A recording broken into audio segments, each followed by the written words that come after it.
Sports to the Bone family, what's up, what's up? A blessed evening to you all. Hope you guys are doing okay. Welcome back to another video. Alright, so in this one, we're just going to talk a little bit about a post that I saw on a cricket page. Now, this page is called the Cricket Buffet. Yes, man, they have a Facebook page and they are called the Cricket Buffet. So this list that I'm going to be sharing with you guys, it is not my opinion any at all.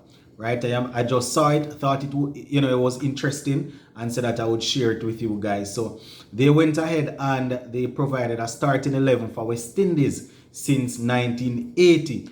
They used the words underachievers, but I would say players that did not go on to probably fulfill their potential, or based on how well they started off, they did not fulfill all of what was expected of them. Probably the same thing as underachievers. But anyway, as I said, guys, this is not my opinion any at all. I did not select any out of this 11. Right? So I'm just going to go ahead and give you some information. They provided the list, and all I did, I just decided to put some more information on it as it relates to the players, the games, the amount of games that they would have played, their average, and so forth. And we're talking about Test cricket, right? So only Test cricket. So the first person they have is Sherwin Campbell. So they have Sherwin Campbell there, and as we know, he's from Barbados. He averaged 32.38. 32.38. He would have played 52 test matches for us, scored 2,882 runs, getting 4 centuries and 18 50s. So not too shabby at all. From time to time, when we watch this West Indies team play now, we could say, all right, boy, back in the days, those players probably did not do as well as we would have wanted, but we would take them now. So that is Sherwin Campbell they have at the top there. Opening with Sherwin Campbell, they have Darren Ganga. One of the cleanest, man, you would say play cricket, one of the prettiest. But I got a chance to see him, and his career didn't turn out as much as how fans probably would have expected. So Cricket Buffet, they have Darren Ganga here, and as we know, from the man from Trinidad and Tobago now doing commentary, he finished off with a test average of 25.77. He would have played 48 games, scored 2,160 runs, 3 centuries and 9 half centuries. So that is Darren Ganga opening up with Sherwin Campbell. At number 3, they have our current coach, Mr. Phil Simmons.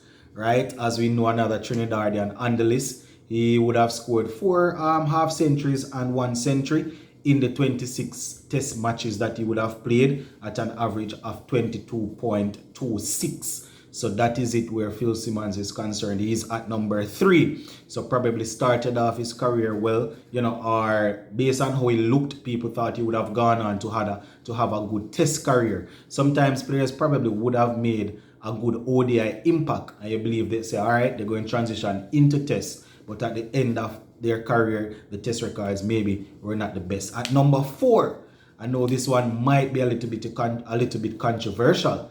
We have Mr. Tuts, the icon, Marlon Samuels at number 4. So Cricket Buffet have him at number 4.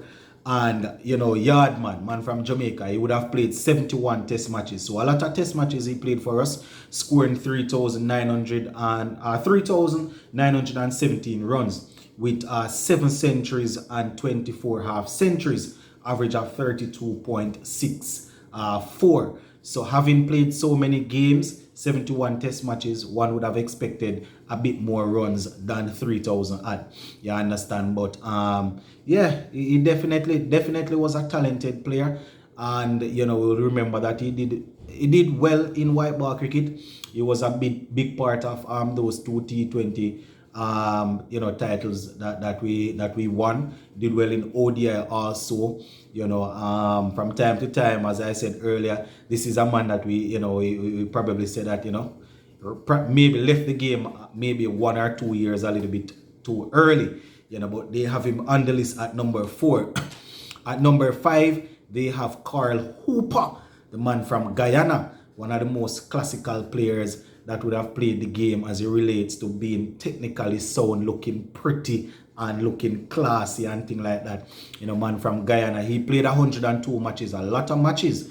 You understand? This is another one that some persons might say, you know, it is controversial because he would have played a lot of games in both ODIs and Test cricket and would have scored a lot of runs and taken quite a few wickets also. So 102 matches, 5,762 runs, an average of 36.5, 13 centuries and 27 half centuries. That in itself is not a bad career at all.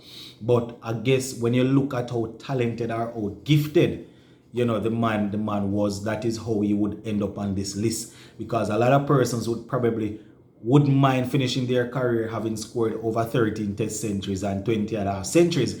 But when you look at the amount of games that he would have played, you know, and the amount of time he got to half century, then you say, boy, the conversion rate wasn't the best. But Carl Hooper definitely, you know, definitely a man that was really, really gifted, you know, and they have him on their list, batting at 5 for West Indies on the underachievers list. And I'm going to continuously repeat it because I know my name easy to call. You know, this list was put together by a website called Cricket Buffett or Buffett Cricket, something like that. So you can check them out. You understand? So number 6, they have Keith Arthurton. He's at number 6, right? I think he's from the Navies, and 33 test matches, 1,382 runs at an average of 30.71. He would have scored 2 centuries, 8 half centuries, and an average of 30.71. You know, you see how things funny, my viewers and subscribers. As we speak, we would take a few West Indies top order batsmen or so-called specialist batsmen averaging 30. Right now, a whole lot of our batsmen that we are looking at, they are averaging in the 20s. So these guys, you know, averaged in the 30s and they made the list. But as I said, it's not because I doubt the list is put together saying that they did not do well in comparison to other people. But based on the potential or based on how they started off, one would have expected them to go on and have a good career, right? So that is him. At number 7, they have David Williams. I think he was a wicket keeper from Trinidad and Tobago, if I'm not mistaken. He would have played around about 11 games and scored 242 runs. Only had 150.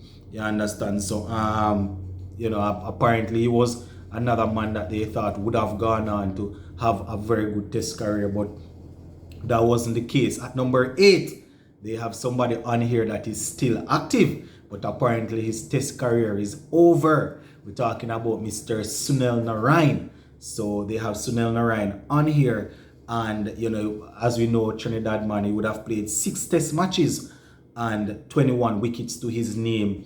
You know, I think he has about 2 5, you know, average of 40.32 if I'm not mistaken. So Sunil Narine makes the list here. At number 9, they have Nix McLean. He played 19 test matches, 44 wickets with an economy of 3.40, average of 42.56. So another man that they expected to go on and, you know, was expected to have a very good career with the ball where test cricket is concerned. But, you know, it didn't work out. For him at all. At number 10, they have Anderson Cummins. I think he's from Barbados, if I'm not mistaken. He played 5 test matches, had 8 wickets. You know, 42.75 was his average, and economy of 3.32. So another man that was expected to blow up, to do well in tests, but did not go on to have a good career. A lot of these guys, you know, injuries probably hampered some of them, while other bowlers came in, other batsmen came in, and the pressure, you know, the pressure probably got the better of them. Somebody like a Sunil Narine, we know that would have opted for the shorter format of the game. So, you know, people's average and people's overall records probably, you know, you can say, you know, a lot of different things shape it into the way that it is. At number 11, they have a former West Indies coach. I think he was an all-rounder, Mr. Otis Gibson. I wouldn't have seen these guys, this guy when he was playing, but he had 2 matches according to what I'm seeing here, test matches. That is, got 93 runs at an average of 23.25. Had 3 wickets to his name, and as I said, he was an all-rounder. But that is the list that they provided. As I said, it's from Cricket Buffet. You can check them out on Facebook and you will see it there. I know that some persons not going to listen to the video to the end to hear this, what I am saying, but this thing was solely a report based on what I saw. This was not formulated by Sports to the Bone. I was just sharing a post that I saw. So you can go ahead in the comment section and let me know what you think about that.